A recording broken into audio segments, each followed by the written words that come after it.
Welcome to Lord of Limbo, where the unknown finds its voice. Today, we bring you real accounts that challenge logic and test the boundaries of fear.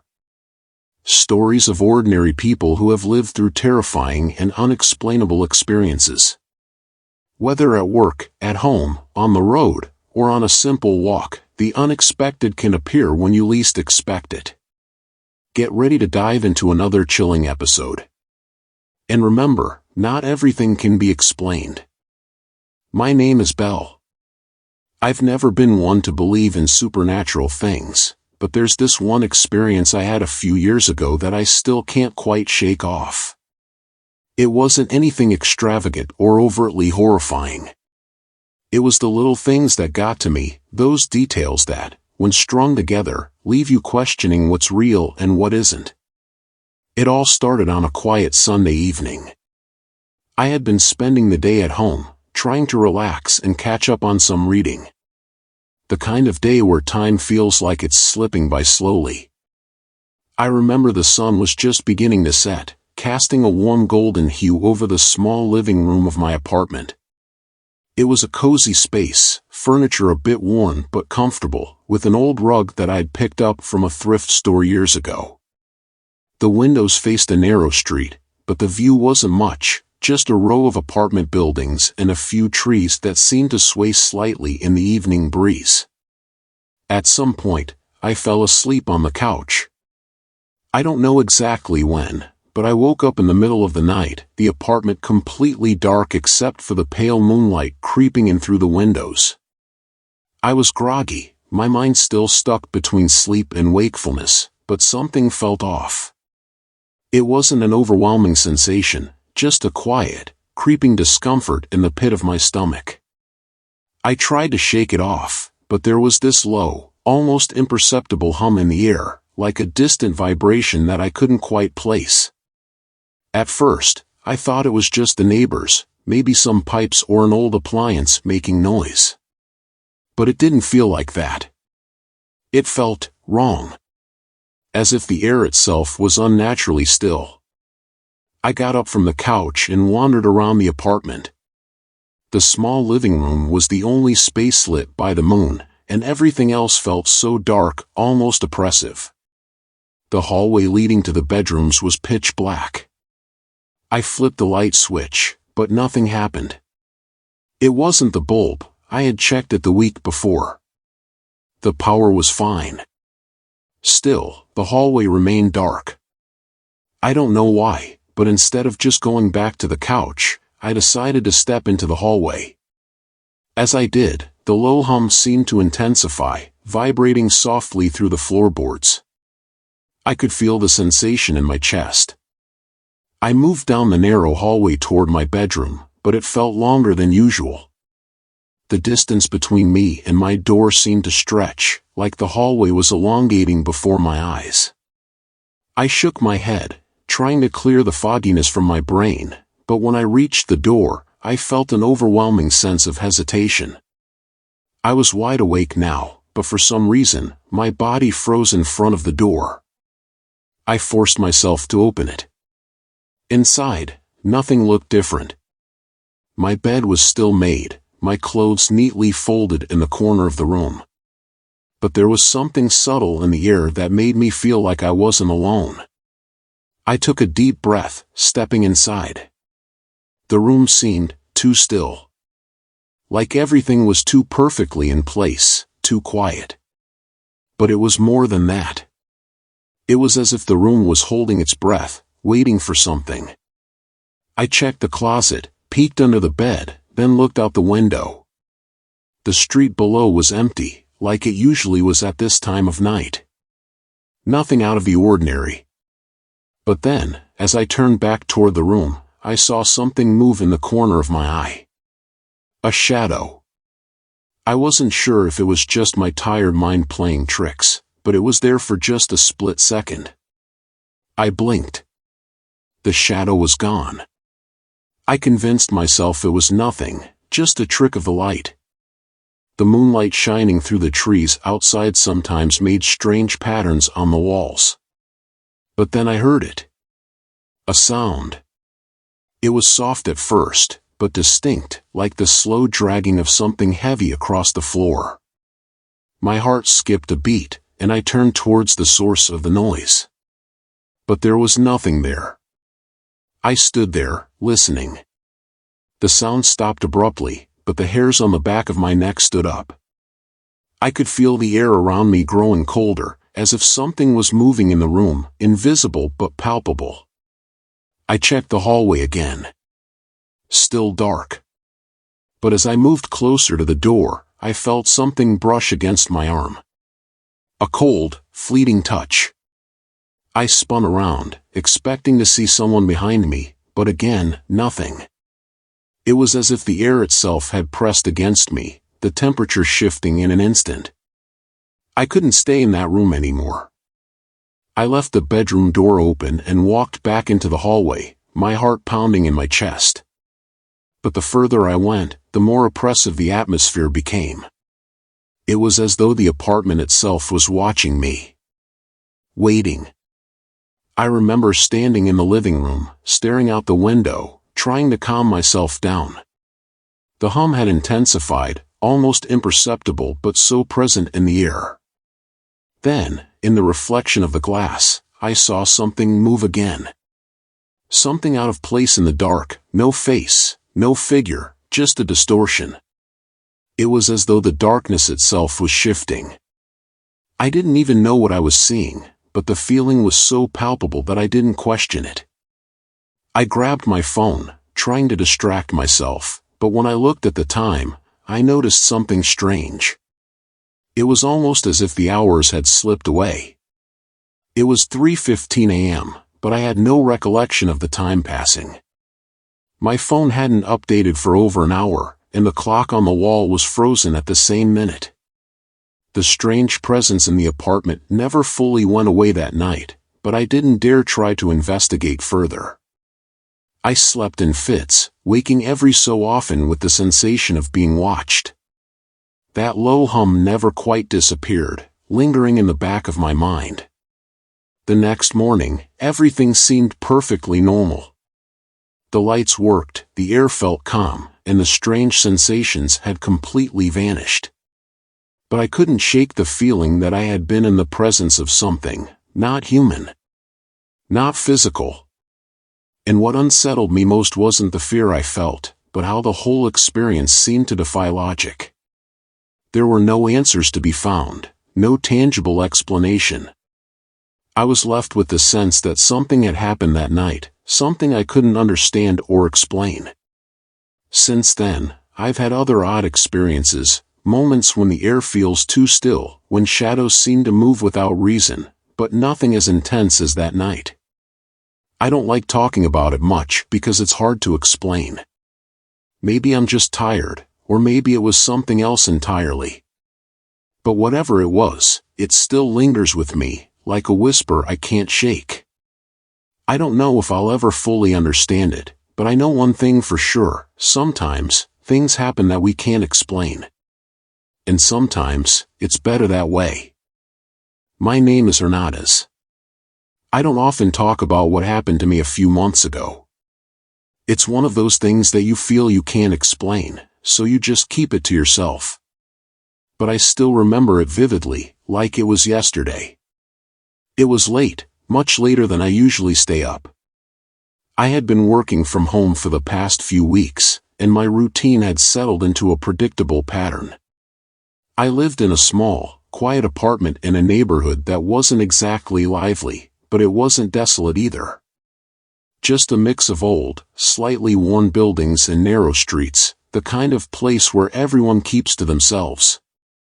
That night, I'd stayed up too late, reading over some emails and trying to wrap my head around the latest project. The light in the kitchen was dim, casting long shadows across the countertop, but I didn't mind. It felt almost comforting, like I was the only one awake in the world. It was a little past 2 a.m. when I finally decided to get some rest. The apartment was completely silent, save for the occasional creaks of the old building. It was strange, because I lived on the 4th floor, and I'd always been used to hearing the soft hum of the city or the distant sound of traffic. But that night, it felt different. Like the silence had weight. The kind of silence that makes you feel like something's wrong, but you can't put your finger on it. I had left my bedroom door slightly ajar, and as I walked past it on my way to the bathroom, I glanced inside. The dim light from the hallway fell over the room, and everything seemed perfectly normal. I didn't think twice about it. I went to the bathroom, splashed some water on my face, and tried to shake off the lingering grogginess. But when I stepped back into the hallway, I stopped. The door to my bedroom had closed. I remember standing there for a moment, unsure of what I had just seen. I had left it open. I'm certain of it. The door wasn't even creaky, so there was no way it had just swung shut on its own. I didn't feel particularly scared, but it did strike me as odd. Maybe I'd forgotten to close it after getting up earlier. Still, the way it shut so quietly, it felt deliberate somehow. I brushed it off and opened the door again, thinking I might have missed something. The room was unchanged. The bed was made, and nothing looked out of place. But as I stepped inside, I felt a strange sensation, like the air was heavier than it should have been. I walked over to the window to close the blinds, but when I turned around, I thought I saw something. A figure, just beyond the edge of my vision. I spun around so quickly that my heart skipped a beat. There was nothing there. I stood frozen for a moment, trying to calm myself down. It was probably just my mind playing tricks on me.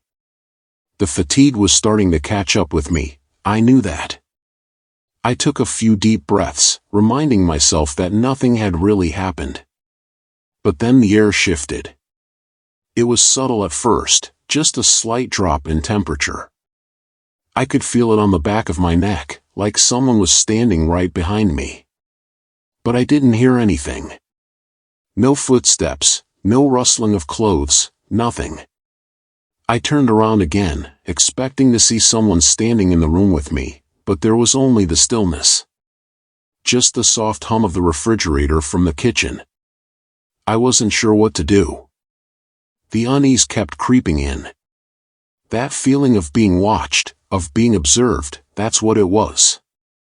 It wasn't just the room being cold, it was the sensation that something had shifted in the air. Something had entered the space. I didn't know what to think or how to react. I told myself it was just paranoia. Just a trick of my mind. But then came the sound. It started softly, almost like a whisper. At first, I thought I might have imagined it, but then it grew. It wasn't a voice, it wasn't a word, it was just a sound, a low hum, almost like a vibrating buzz, coming from somewhere near the corner of the room. It felt like it was coming from the walls themselves. I stepped closer, trying to locate the source, but the sound kept shifting. It was hard to explain, but the hum had a presence. It was like it was there, pushing against the very air around me. And when I tried to move, it seemed to follow me. The sound grew louder, more intense, as I shifted my position. I knew I had to leave the room. The sensation of being trapped in that small space with whatever it was had become unbearable. But as I turned toward the door, my heart dropped. The hallway light was out. I didn't remember it turning off. My pulse quickened. I opened the door and stepped into the hallway, heart pounding in my chest. The dark hallway stretched out before me, even though I knew it wasn't that long. The apartment felt unusually large in that moment. I could barely make out the edges of the living room in the distance. I turned toward the bathroom light, and that's when I noticed it. The flicker. A shadow, in the corner of the living room. It was just a quick glimpse, but it was enough. It wasn't moving in a way that made sense. It seemed to flicker, like a broken light bulb, except there was no bulb. No source for the shadow. I didn't want to go any further. My feet felt glued to the floor, but I forced myself to move, to break free of the stillness that surrounded me. I made my way back to the kitchen, desperate to reach the window where the street light shone through. That's when I heard the whisper again. It was faint, so faint that I wasn't sure if I was hearing it or if it was just my mind playing tricks. But there was something about it that felt like it was right next to me. I didn't stay in the apartment that night. I packed a bag, grabbed my keys, and went straight out into the street. I didn't care that it was 3:30 in the morning.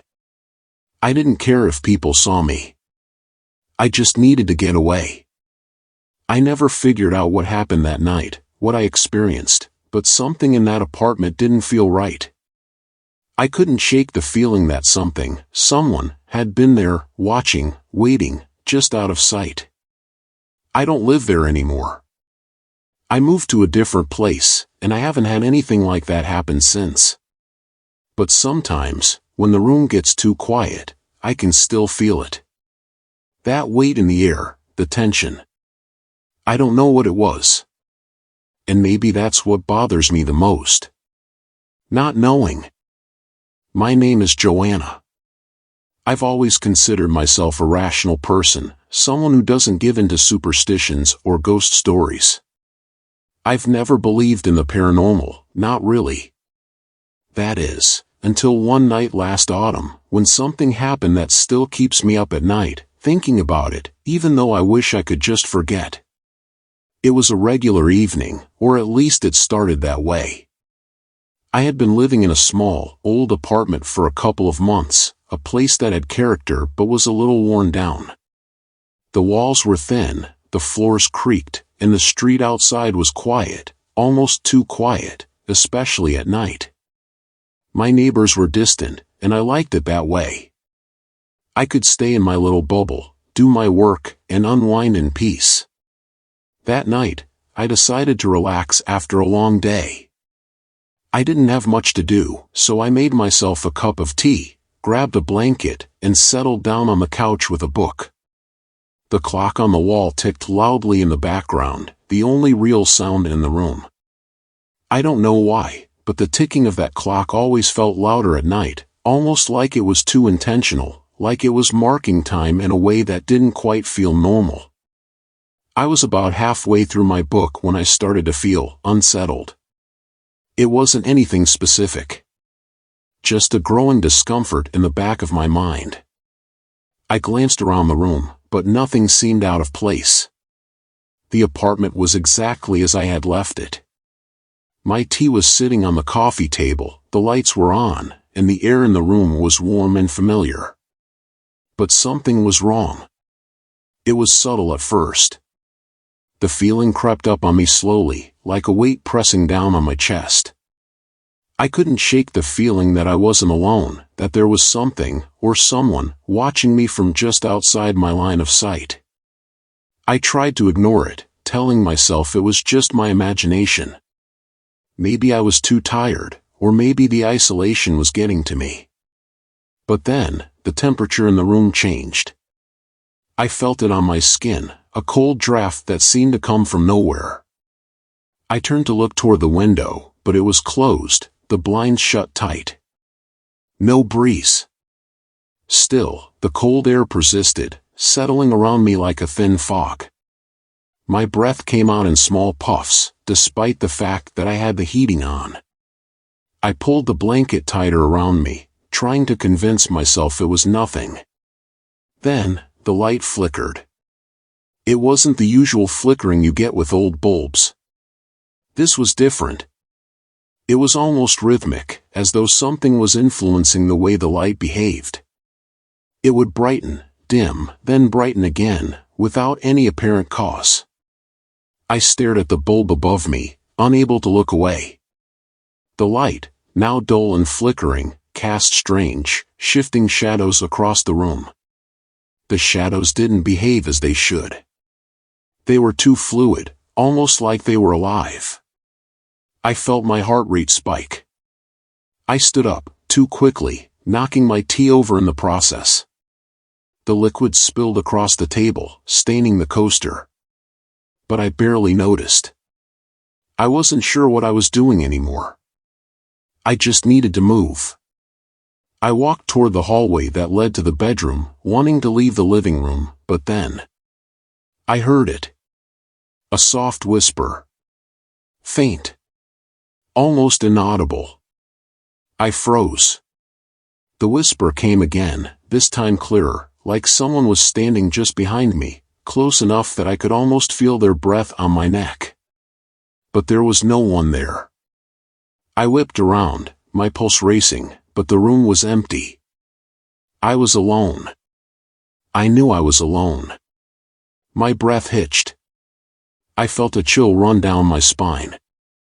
I turned toward the hallway, toward the bedroom, and that's when I noticed it. The door to the bedroom was slightly ajar. I was certain I had closed it earlier. I could see just a sliver of darkness through the gap. The kind of darkness that doesn't seem to fit the room. I told myself it was nothing.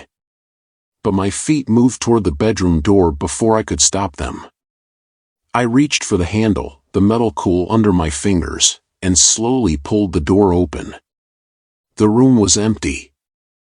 But it wasn't just the emptiness that struck me. The air felt dense, thick, like it had weight. The familiar sight of my bed, my desk, everything was there, but the room felt different. Wrong. It felt as if something had been there, something that shouldn't have been. I stepped inside, my feet heavy on the floor. I glanced around the room, trying to shake the feeling of unease that gripped me, but then I noticed something. There was a small, nearly imperceptible mark on the floor near the bed. It wasn't a stain or a scratch, just a small, subtle indentation, as if something had been dragged across the surface. I crouched down to inspect it. My mind raced, trying to figure out what could have caused it. But before I could process anything, I felt it. The temperature dropped even further. A blast of cold air slammed into me, as if the room itself had exhaled, and I gasped. I looked around frantically, but there was nothing. Nothing except the cold, the dark, and the oppressive silence. Then, the door slammed shut behind me. I jumped back, my heart leaping into my throat. I was trapped in the room, no escape. The door wouldn't open. I pulled at the handle, but it was as if something invisible was holding it shut. I could feel my pulse in my ears, the blood rushing in my face. My breath was shallow, panicked. I didn't know what was happening, but I couldn't stay in that room. I needed to get out. In a moment of blind panic, I ran toward the window, yanked the blinds open, and threw it open. I didn't care about the cold or the neighbors. I just needed fresh air. I stepped back from the window, gasping. For a moment, the room felt clearer, as if the air had been cleared of something that wasn't supposed to be there. I don't remember how I ended up outside, but I do remember standing in the street, trembling in the cool night air, my mind racing. I couldn't explain what had just happened. It didn't make sense. But I knew something wasn't right with that apartment. I never went back that night. And I never stayed there again. Since then, I've tried to move on, to forget about the feeling of that cold air and the whispers that seem to come from nowhere. But sometimes, when it's quiet, when the room is still and the temperature drops suddenly, I feel it again. That creeping presence, like something is there, watching from the shadows. And I can't shake the thought that something is waiting, just beyond my sight, waiting for me to turn around.